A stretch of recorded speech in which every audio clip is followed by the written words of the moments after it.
walk away from an outing like that? I know you're satisfied, but at the same time, you know, you want to be perfect. What's your assessment of, and I know it wasn't your fault, and I know how you're going to be accountable, but what was your assessment of what happened? You know, it's tough anytime you lose game one, because then, you know, you really got to grind to win the series. So, you know, you want to, you know, especially after an off day, you want to come in kind of rejuvenated and refreshed and get up on the right foot, you know, and give yourself a chance to sweep, but a better chance of winning the series. So, you know, all losses suck equally the same. Walt said you emptied the tank there in the sixth. Is that how you felt about it? Yeah, I knew, and I knew he gave me probably a little bit more leash than he wanted to, but, you know, those first two guys get on, Hef, you know, comes out and just, you know, give me a blow, kind of going over what we're trying to do.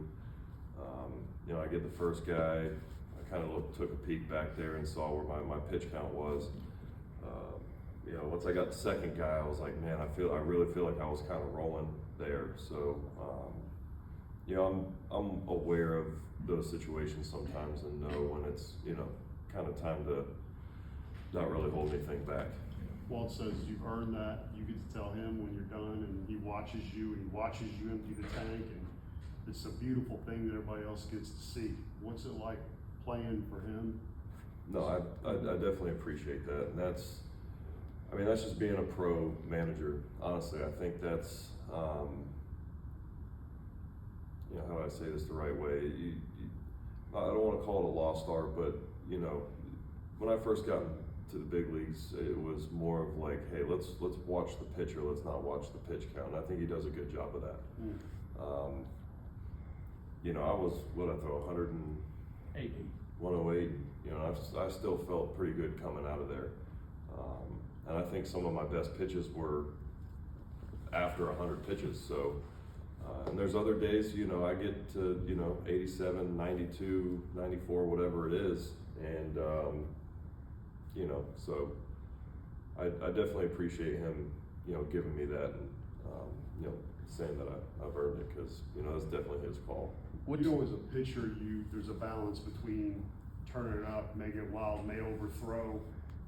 You're getting tired, it's late, it's at how do you approach those situations? Guys on, you know, you got to hit your spots. You also want to turn it up, and you're sitting there at 100 pitches. Yeah, I think you saw the first inning tonight. I was, you know, kind of letting it rip, and it didn't feel right. It felt like, it just felt like I was just kind of out of sync. Like my body and my arm weren't really working together. And I just realized, you know, after that, it was kind of time to more like, hey, let's hone in on the mechanics and then start trying to step on the pedal, you know, once you get kind of the body and the arm figured out. And I think that's why I was able to kind of get there in the sixth inning. And again, you know, I knew I was kind of at the end of the road. We're in the sixth inning. I'm approaching 100 pitches. I think, you know, I highly doubt I'm going back out for a seventh. So again, it's, you know, you got guys on, guys in scoring position. You know, and again, our bullpen's done an unbelievable job. Those guys, you know, they work their butts off, and we've leaned on them incredibly hard this year. So, you know, if I can keep them kind of in there for one more inning, yeah, I'd like to do that. So I've been out there before, and I know what it's like just to get one more inning sometimes from the start. A couple of years ago, Verlander and Scherzer both had similar years to what you're doing in their upper 30s. How much more do you, I know you appreciate every season you get, but when you're able to do this at this stage of your career, how much more do you appreciate what you're doing? I'm just thankful. I think that's kind of the best way to put it. You know, again, I'm gonna sound like a broken record, but it took a lot of people to get me to this position. You know, my family, some friends, you know, a lot of people in Boston, a lot of people in Atlanta. You know, this staff here, you know, George and his staff, and Brad and his staff. I mean, they've done a lot for me. So I definitely appreciate, you know, being able to be where I'm at now, and just thankful, and, you know, try to ride this wave as long as I can. Any more for Chris? There's been a few situations where you can match up like a really, really tough pitcher for the other side, and the offense has had like a tell time they with them? And how does it feel like operating on such a razor thin margin when it comes to those games? Part of the gig, man. I mean, that's what we signed up for. You know, you can't go into a start expecting to get 10 runs every time out. You know, and this, you know, I get fired up for games like this. I enjoy close ball games. I enjoy 1-run games, 2-run games, whatever it is.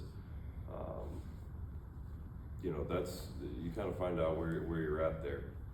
And again, you know, you're going to win some, you're going to lose some, but at the end of the day, you got a job to do, and you got to put yourself out there a little bit. You know, again, but with the offense we have here, I like my chances, you know, on nights like tonight. You know, it is what it is. You take this one off the chin because, again, what those guys have done throughout the year, you know, what they're going to continue to do. You certainly don't expect that, but again, it happens. You know, and I've had blow-up starts where, you know, I'm sure they thought they were going to get, you know, 6 innings of 1-run ball, and it's not. So you pick each other up and you keep moving forward, and you show up tomorrow ready to win a ball game. Thanks, Chris. Thank you.